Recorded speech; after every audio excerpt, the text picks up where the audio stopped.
bedroom reviews here. And a couple things. One, babe, if you're watching this, hello. Don't get me started, I'm gonna pee in your butthole. Hey yo, what the fuck? And two, I apologize for the late upload that transpired the last upload. Technological issues behind the scenes. You gotta love YouTube's scheduling system. Yeah! But, not the point. The point is, today, we are getting back into the Call of Duty Zombies reviews.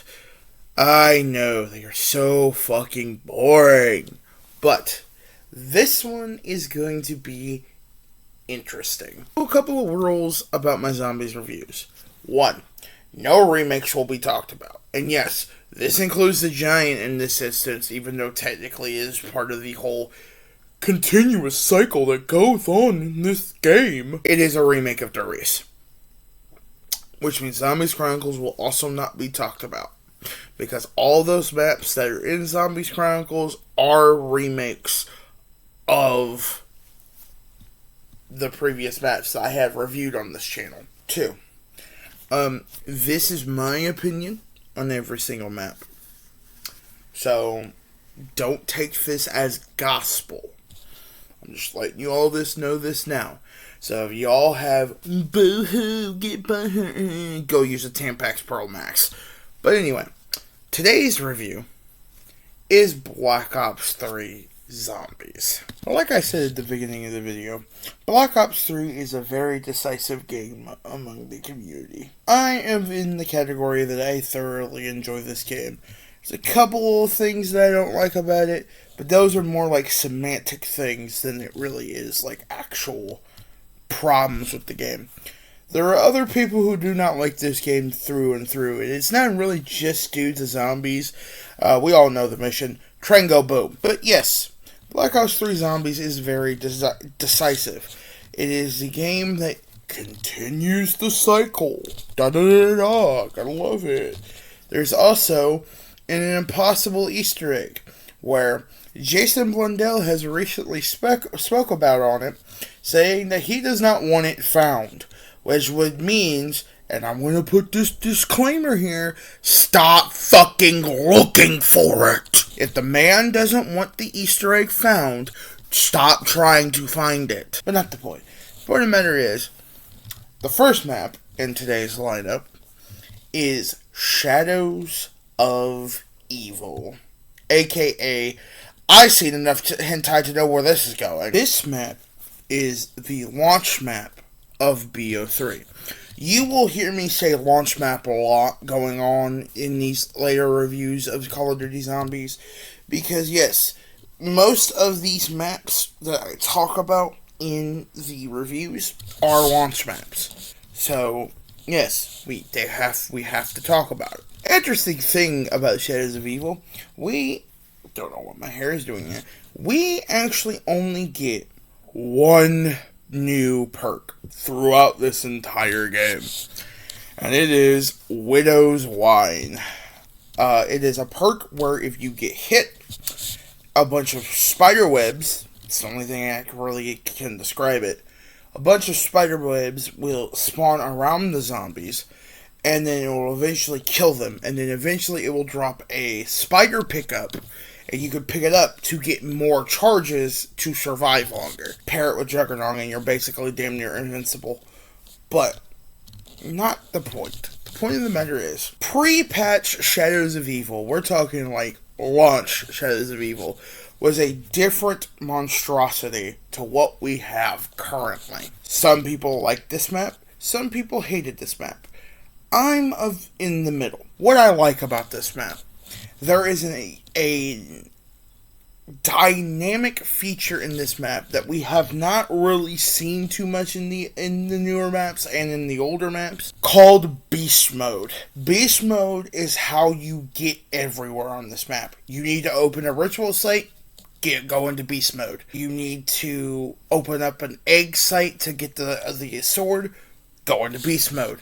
Oh, you need to shock a box to get a perk? Guess what? Going into Beast Mode. And it can be very disoriented if it is your first time actually playing the map, But the more you play it and the more you get used to it, the more you will actually like Beast Mode. Plus, you are invincible in Beast Mode, and the zombies run away from you in Beast Mode. But you're basically a Cthulhu creature, so, I've seen enough hentai to know where this is going. The whole thing with this Easter egg is this is also one of the maps where, and I don't remember if you all remembered my Black Ops 1 review, but this is one of the next few times that we get a celebrity crew. Black Ops 2 had a lot of, I think like a couple, like a celebrity crew in that one. BO1 had a lot of different crews, and BO2 had a lot of different crews. This one starts out with a completely different crew than what we have gotten. This is, and I don't even know what to call this crew. Some people call them the Survivors. Some people call them the Sinners. I call them the Morgue City Delinquents. Yes. This takes place in this place called Morgue City. You have 4 characters. I forget what the female's name is. I think her name is like Jessica Rose, I do believe. Voiced by Rose McGowan, if I'm not mistaken, or Heather somebody.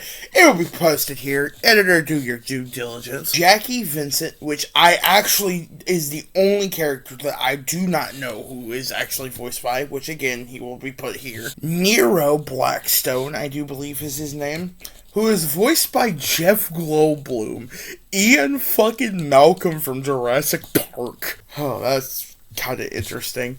And Floyd, I don't remember his last name, but he is voiced by Ron Perlman, which, interesting fact, is the narrator for Fallout. Yeah, most people don't know that. In order to get your perks, you have to go into Beast Mode to turn it on. In order to open the ritual sites to get Pack-a-Punch, you have to go into Beast Mode. This whole thing is centered kind of around Beast Mode, essentially, and rituals and sacrifices and all that good stuff. What is the negatives I can say about this map? Oh, the map layout can be confusing when you do first play the map, but that's more of a semantic thing and not so much like it's a bad thing. There is one complaint that I have about it, and they've never done it since. You need 4 players to actually get the ending cutscene of this map. Yes, you can do it with less than 4 players, but in order to actually, fully get the summoning key relic, you have to have 4 players. You have no choice. And that's kind of a little bit of a ew, but I digress. Otherwise, there's not really too many problems I have with this map. Like I said, the first one's more of semantics than really anything else. Oh yes, interesting fact. And this took me years to realize it. But did you know that each subsection of Morgue City, if you pay attention to the broken perk bottle, you know exactly what perk is going to be on that subsection of Morgue City? Yeah. Next time you play, actually look at the boxes. There's also a wonder weapon called the Apothecary Servant, which pre-patch you could actually pop that bitch into the Pack-a-Punch through a convoluted glitch. And then they patched it to where you can't even Pack-a-Punch it on this bitch now. So,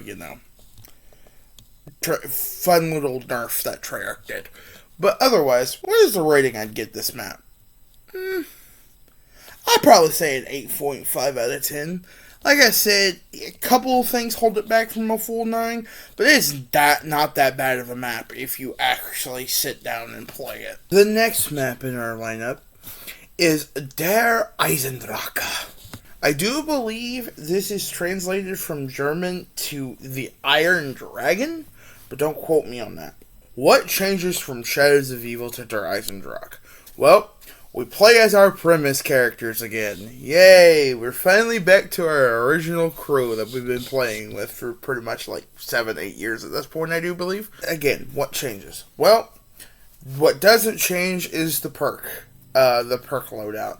Pretty much, we do not really get too much of a change from the perks, I do believe. I think Electric Cherry's in this map, but I'm not entirely sure. The wonder weapons, so each map that I review after this, I will preface this, will have a new wonder weapon for each map. So, Shadows of Evil is the Apothecary Servant. in this map, it is the elemental bows. Now, each bow has a name that I am not going to try to pronounce, because you are fucking high if you think I'm not going to butcher the fuck out of those pronunciations. But I will run down their English translations. The wolf bow, the lightning bow, the void bow, and the fire bow. Each one has their own tutorial. Yes, you have to do a specific set of tasks with each arrow in order to fix the arrow. Yes. And in solo, you have to do all 4 bows. It's very annoying. The Panzer Soul that comes back from Origins, yes, it is, no, we're gonna get to reoccurring enemies once we get down the list, but I digress. The Easter egg is pretty cool. You basically do a reverse moon, and instead of blowing up the Earth, you blow up the moon. So, you know, that's pretty good. Der Eisendrache in the Easter egg is referred to as Eagle's Nest. Yes, there's a whole story behind it and everything, you know. If you really want to find out, just do the Easter egg. There's not really too terribly much I can say about this map, besides the fact that the bow upgrade steps are cool as fuck, depending on which one you're doing. With the fire bow, you basically have to be in FaZe Clan and 360 no-scope basically every single circle. The lightning bow, you are running along the wall like you're fucking in Assassin's Creed. The void bow, you're hunting skulls and then finding out a name and then matching that name. And then with the wolf bow, you're basically aligning paintings and shit. So, you know, each upgrade step is pretty fucking cool. Also, there are side Easter eggs in this map, specifically the more famous one being the infinite electric plunger, I do believe. There is the skull one, where if you find a certain number of skulls on the map, you can turn all the zombies into skeletons, basically. The disco ball one, that one's a good one. But yeah, there's not really too terribly much I can say about this map. Oh, the gondola. Yes, so there is a gondola in Der Eisendrache that can actually give you different power-ups. And if you are very lucky, which this has actually only happened to me one time, you can actually get a ray gun from the gondola. It is very rare. It's actually one of the rarest drops in the game. In the gondola, you would have a better chance of getting out of the box. It's that rare, but I digress. But yeah, there's not really too much terrible I can say about this map. Yeah. I give this map a 10 out of 10. It's probably one of my favorites out of the entire lineup. Yeah. The next map in the lineup that I'm going to review is Zetsubou no Shima. Zetsubou no Shima is actually what made Call of Duty Black Ops 3 Zombies very decisive. It got a lot of hatred at the very beginning when the map launched, but as the community has played shittier maps, the entirety of Vanguard, who knew? People realized that Zetsubou no Shima was not that bad of a map. I personally still do not like it, but I understand why people do like it. It actually highlighted Takeo as a very important character, which, you know, he was already important, but, like, he's now even more important. Also, there was a rumor, and I don't think Treyarch ever confirmed or denied it, but Takeo basically got raped by a spider.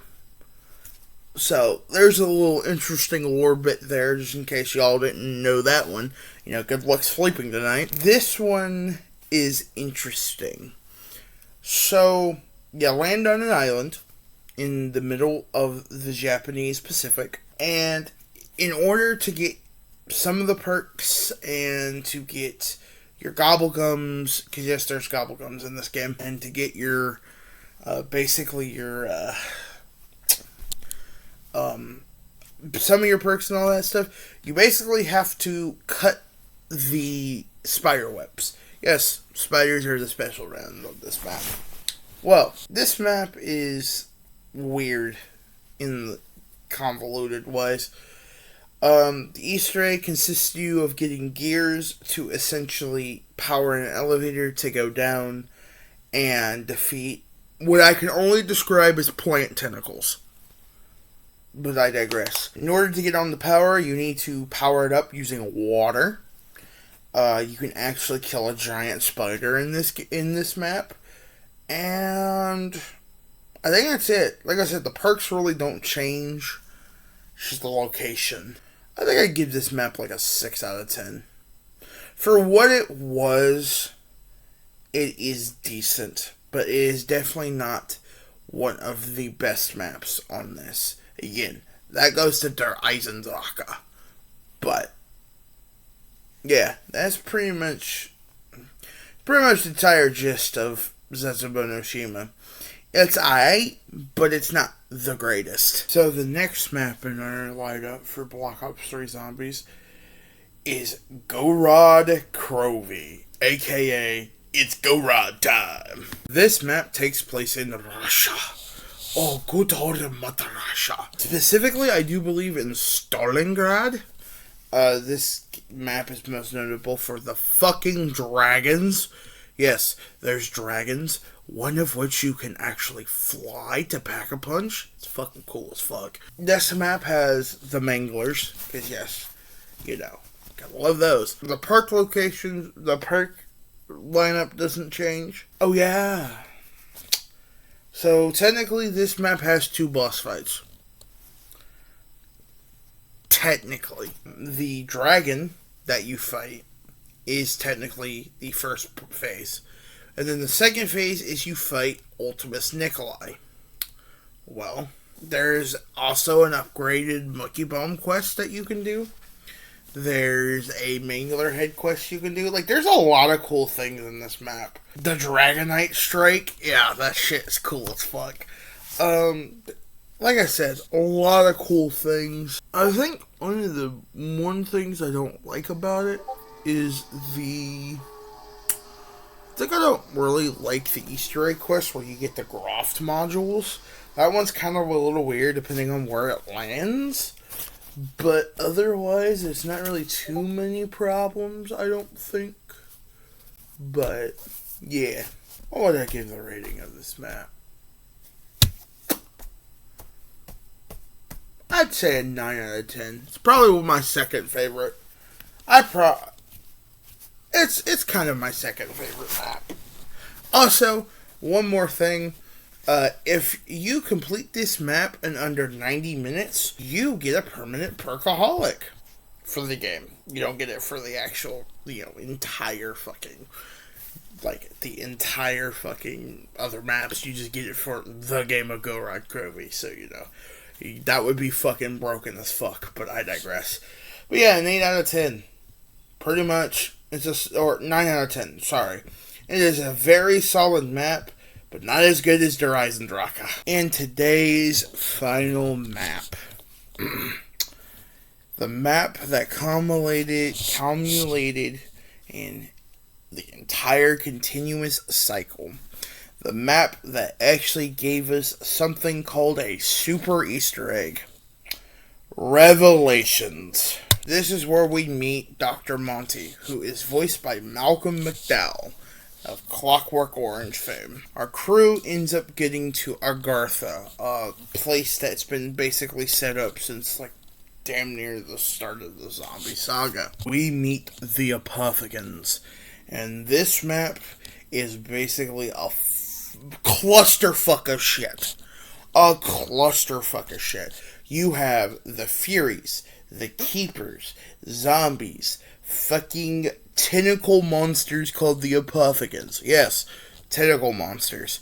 Again, hentai the map. And Panzer Soldats. This all culminates into defeating the Shadow Man, who I don't remember who he's voiced by, but yeah. Perk loadout is pretty much still the same, still same perks as the rest of the maps. Basically, this map is a good ender to Black Ops 3 Zombies because it gave us a super Easter egg. I don't know if it was intended to be in there when this game first came out, or if it was more, if it was added during a patch.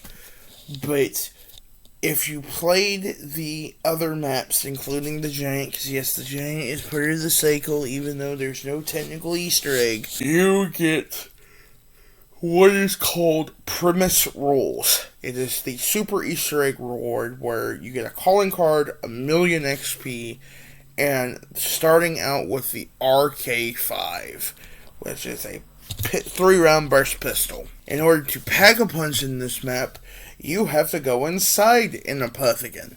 Yes. Get cool as fuck. The rating I give this map is also a 9 out of 10. It's actually my third favorite map. Yeah. I think that would be a good rating for it. Well, that is going to be today's Zombies review. If you liked what you watched, please like and subscribe. Final thoughts. Well, this map may have not had a good, and it had a really good selection of maps. But unfortunately, it's like a mountain. For every peak, there is a steep downhill incline. And yes, we all know what's coming. I've been dreading it. I've been fearing it. But eventually that downhill spiral is going to end up fucking us in the booty hole. We all know what's coming. It's eventually going to happen. But, as always, be good people. Stay frosty. Peace.